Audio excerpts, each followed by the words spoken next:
واوعي اوعي اوعي اوعي في حياتك، مش بس وانتي بتعملي جلو اب، ان احلامك تكون واقعية. ابدا ابدا ابدا ابدا. ازيكم عاملين ايه؟ يا رب تكونوا كلكم بخير. في فيديو النهاردة، لو انت عجبك العنوان او الثامبنيل اللي عجبتك او الصورة المصغرة عجبتك وحسيتي ان هي لمستك قوي وان انت عايزة فعلا تتغيري وتكوني شخصية جديدة او الشخصية اللي انت بتحلمي بيها، ففي الفيديو ده انا هقولك ازاي تعملي كده. اوكي، هقولكم ازاي كلنا نتغير وكلنا نكون الشخصية اللي دايما بنحلم نكون عليها. فخلونا يلا نبدأ.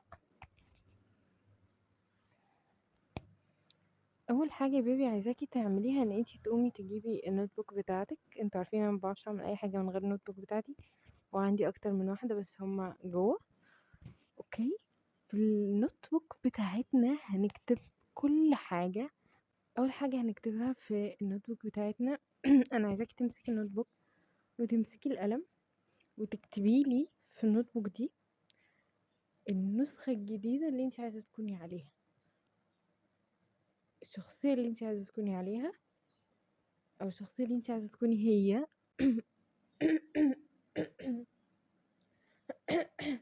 سوري.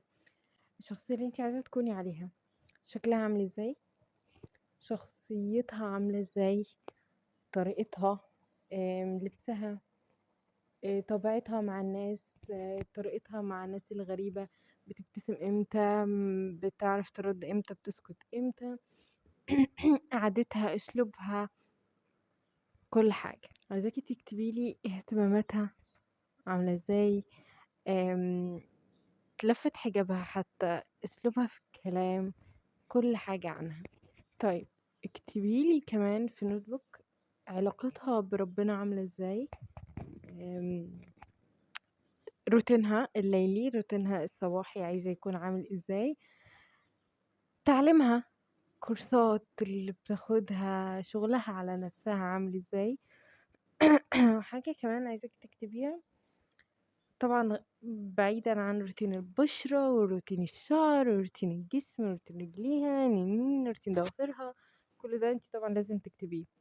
بس آه، في الفيديو ده هتكلم اكتر عن الحاجات المعنوية. شفتوا دي؟ المعنوية.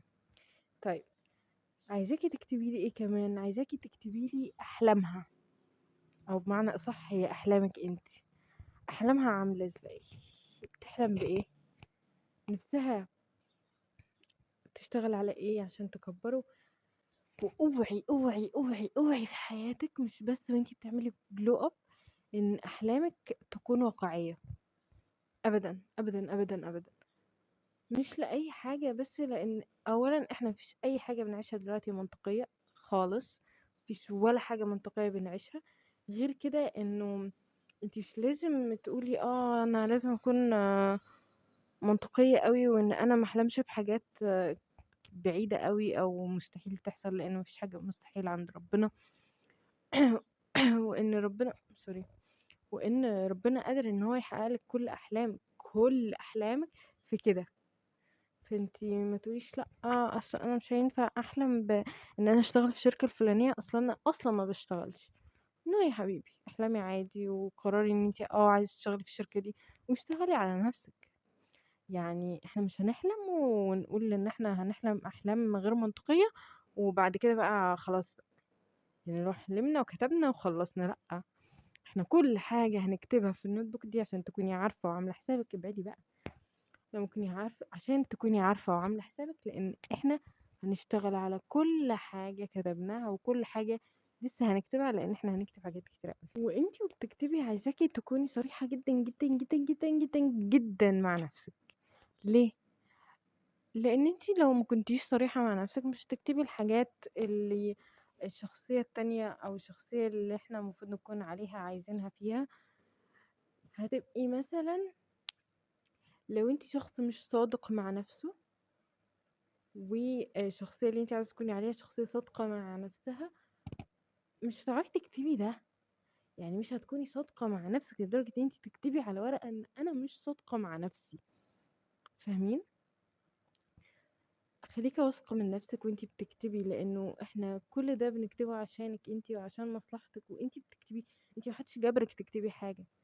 ولو انتي خايفة ان حد يشوف النوت بوك دي او حد يشوف الورق ده، يا جماعة انا عملت الحركات دي كلها وكتبتها وعملت جلو اب، وبعد كل ده خدت الورق قطعته ورميته.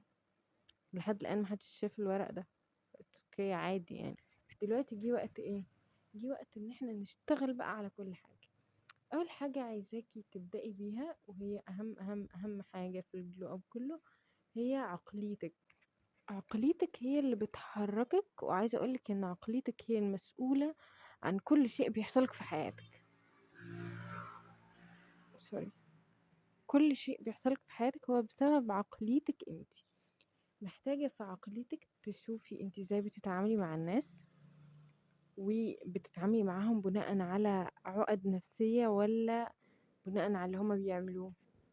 آه، طيب بتعرفي امتى تردي على الناس وامتى تسكتي؟ بتعرفي تردي على مين وما ترديش على مين؟ بتعرفي تدخلي جدال مع مين وفي مين ما تدخليش معاه جدال؟ بتعرفي تسكتي كده 5 دقايق وتفكري؟ تاني حاجة هي الجورنالينج، وانا اتكلمت عنه قبل كده، واتكلمت عنه شوية بطريقة مختلفة عن اللي الناس اتكلموا عنه. هسيب لكم الفيديو في الاي اللي بتطلع هنا، او في الكومنتات هسيبه لكم في اول كومنت. اتكلمت عن ان انت تكتبي وتتكلمي مع نفسك، حتى لو انت مش عايزة تمسكي ورقة وقلم يا ستي وتكتبي فيها اللي انت بتفكري فيه. انت ممكن تعملي نوت بوك على الموبايل وتكتبي فيها على الموبايل. لو انتي مش حابة، انتي ممكن تعملي ريكورد على الموبايل تسجلي بصوتك. بس كل الناس اجمعوا ان احسن طريقة هي الكتابة. عادي. انا نفسي ما يعني جربتها في مرة ما حسيتهاش قوي معايا مع شخصيتي، فاوكي شفت طرق تانية اتعامل بيها. ولو حابين ان انا اقولكوا على طرق تانية للجورنالينج غير الكتابة قولولي. بس بصراحة هي الطريقة اللي بتنفع مع 99.9 من الناس بتكون الكتابة. وانا مش هتعمق قوي في الجورنالينج لان ناس كتير قوي اتكلمت عنه، يوتيوب وتيك توك وكل مكان اتكلموا عنه كتير. بس هقول لكم انه انتوا محتاجين تعملوا كده. الجورنالينج او الكتابة هيخليكم تطلعوا حاجات انتوا مش متخيلينها ومش عارفينها عن نفسكم، ومستحيل كنتوا تتوقعوا ان الحاجات دي في دماغكم اصلا، مع ان الحاجات اللي هتطلع في الكتابة هي واخدة حيز كبير قوي من دماغنا. فتعلموا تكتبوا، اتعلموا الجورنالينج لانه هتحتاجوه كتير. هيطلع منكم كمية حتى طاقة سلبية وطاقة ايجابية وشغف وكل حاجة هيطلعوا منكم. هيخليكم شخصيات تانية، هيخليكم شخصيات اهدى، اروق، بتعرف تفكر، ما بتضغطش بسرعة. وفي الجورنالينج عايزاكي تتعاملي كأنك بتتشاتي مع واحدة من صحابك. يعني انا بجد بعمل كده. انا حتى وانا مثلا سواء باي طريقه من الطرق اللي انا بعمل جورنالينج بيها، انا بكتب يا رانيا. يعني انا بكلم نفسي كانها شخص تاني وبناديها باسمها. بصراحه ده بينفع معايا بشكل مش طبيعي، لان انت لما بتيجي تتكلمي مع حد بتتخيلي ان انت بتتكلمي مع واحده تانية او واحده من صحابك. الموضوع بيختلف تماما. طيب حاجه كمان في الجورنال، انت محتاجه ان انت تتقبلي نفسك.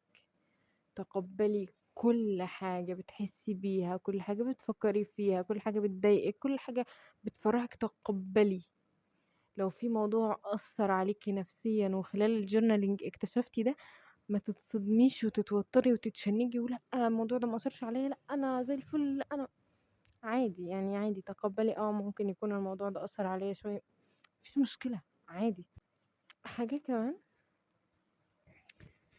اتعاملي مع نفسك مش بس على ان هي your best friend، اتعاملي كمان على ان هي بيبي.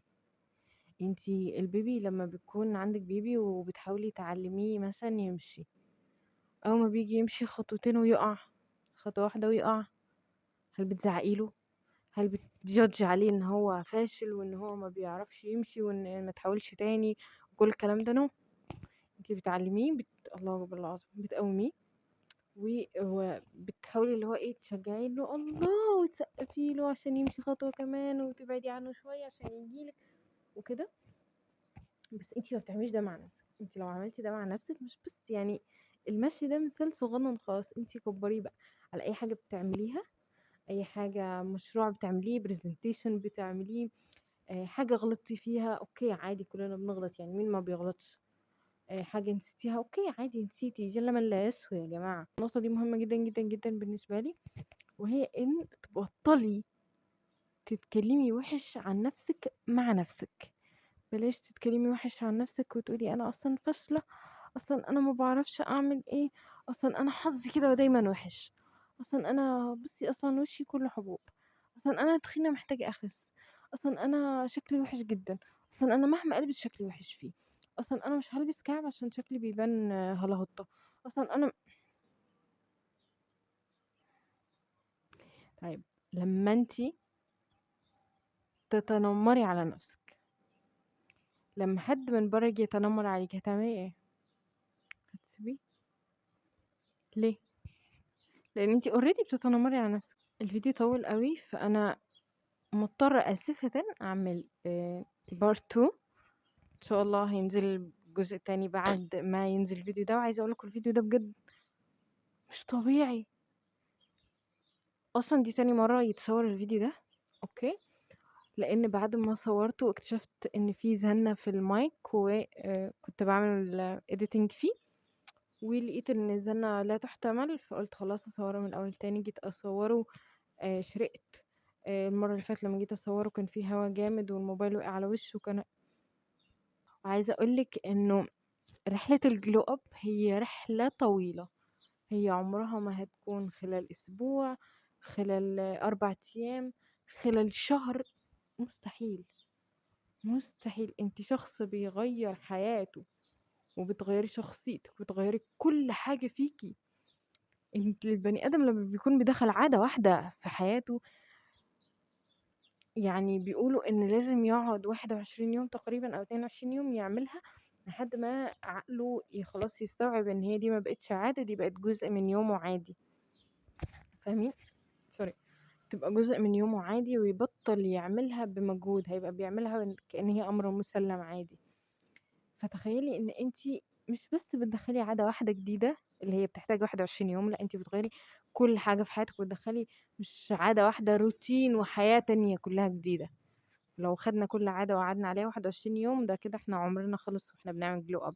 بس لا، انتي الجلو اب بتعمليه خلال 3 شهور براحتك. لو خدتي اول 3 شهور تانيين من السنة اوكي، لان انتي مش بتعملي جلو اب عشان بداية السنة الجديدة، انتي بتعملي جلو اب عشان حياتك، وعلشان عمرك اللي جاي كله. وبس. ان شاء الله يكون الفيديو عجبكم، وما تنسوش تعملوا سبسكرايب ولايك وكومنت، وتقولوا لي رأيكم في الفيديو ده. وان شاء الله الفيديو التاني اللي هو الجزء التاني يعجبكم.